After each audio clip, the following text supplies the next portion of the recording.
So let me set the scene. You're sitting in your first grade class doing work. All of a sudden, the words and letters come floating off the page. Your letters are switched, your sentences are jumbled. Reading is a swirling storm and writing is a mess. But somehow your answer on the page still makes perfect sense to you. Meanwhile, all the people around you, your teachers, peers, friends, and family, are all looking at you like you're crazy. So what exactly is a learning disability? By definition, it's a condition bringing difficulties to situations requiring knowledge and skills by those expected of the same age. It's pretty much saying that you're 6 years old, you should know the difference between a B and a D. The story I shared with you is very similar to my own and many others alike. About 10% of the population struggle with a learning disability, and I'm one of the lucky few. In my high school, there's about 240 people who struggle with it, and in this room alone, it would probably be about the entire 2 front rows. My journey in my dyslexia started in 4th grade when I started seeing a professional, Matthew Sokol, for my diagnosis. As we sat there in that small gray windowless room, doing test after test after test, it was never ending until finally came the day. February 14th of 2009, I was diagnosed with severe dyseidetic dyslexia. As my mother sat there with relief, I was absolutely horrified. I was horrified because I was different, and I couldn't do anything about it. I knew that I would have to return to school, the place I dreaded, with this secret that something was wrong with me.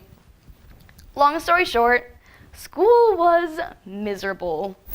The amount of days I begged not to go, doing everything in my power, from making myself physically sick to crying into my homework until I couldn't read the questions. And as I sat there in that room full of motivational posters, I vowed to myself that I would never speak about my dyslexia.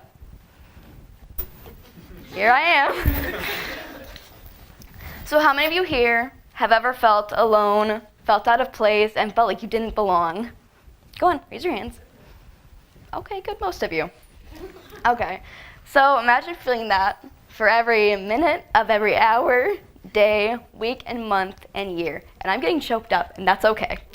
That's what I felt from kindergarten up to my freshman year, because somewhere along the way, the classmates around me discovered terms like stupid, dumb, and idiot, as well as so much more and so much worse. Because sticks and stones may break my bones, but words will never hurt me. Yeah, that's a lie. I've never had a stick or a stone break a bone, but words have definitely hurt me. Because I grew up in an environment where these terms weren't only used as insults, but as jokes. And I shouldn't make it sound so bad, though. I was surrounded by endless love and support by everyone that was close to me, and I'm so grateful for that. But what I'm not grateful for is the constant belittlement and mockery that comes with having a learning disability. I didn't ask for this. But the worst part is that it isn't just in schools, it's all over. We use these words carelessly and we toss them around. But here's my proposal.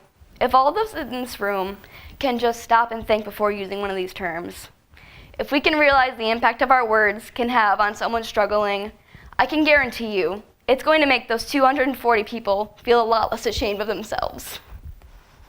Take it from someone who knows how it feels to be sitting in a classroom and hear, "Whoa, this is so easy. What do you mean you don't get it? Are you stupid or something?" I hated my dyslexia and I hated myself because I couldn't change it. I couldn't take a pill to manage it, and I couldn't take a medicine to cure it. And you can't run from your own mind. I tried to run away and live in solitude and become hollow, but that's when my thoughts were the scariest. That's when I was filled with questions like, was I smart enough? And what did I do to deserve this? And here's the thing. All I wanted was to be normal. But what's the fun in being normal? My dyslexia gave me an amazing imagination. It gave me a creative outlook, and I was able to spend all day in school where I felt lost and misunderstood, to come home and feel welcomed and accepted.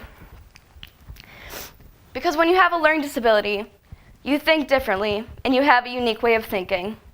Mine was creativity. All throughout school, my grades were horrible, but my creativity was amazing. That is until 7th grade, when I got this Highlander Way postcard about honors night. I'm not gonna go support those nerds. The ones that taunted and teased me my whole life because I wasn't smart enough. Yeah, I was just gonna daydream in my room. I was telling my friend about this, and she informed me that you only get a postcard if you yourself are in honors. What? That was impossible. They clearly sent it to the wrong person. I went anyway. I was still thoroughly convinced I was not in honor roll, but I got to skip my math class, so it was a win-win.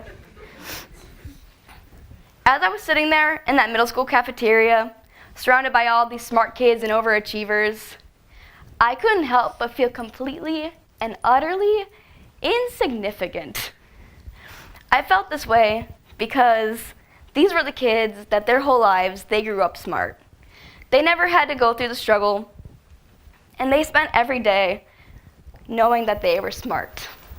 They thought this award ceremony was no big deal because to them it came easy. Wow, I'm getting more choked up than I thought I would. But then this crazy thing happened. My name got called for cum laude. I was one of those nerds. That year I could have sat back and let my dyslexia define me. In middle school, some kids started getting hooked on drugs and partying, but I got hooked on getting an A. I got addicted to the feeling I felt from seeing an A or a B on my report card. And from that day on, I tried my hardest to get that A.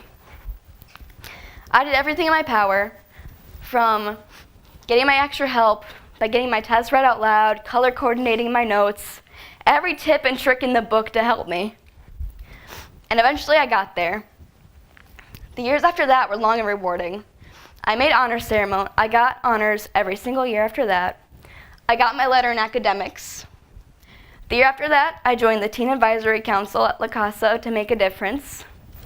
After that, I got inducted into National Honor Society.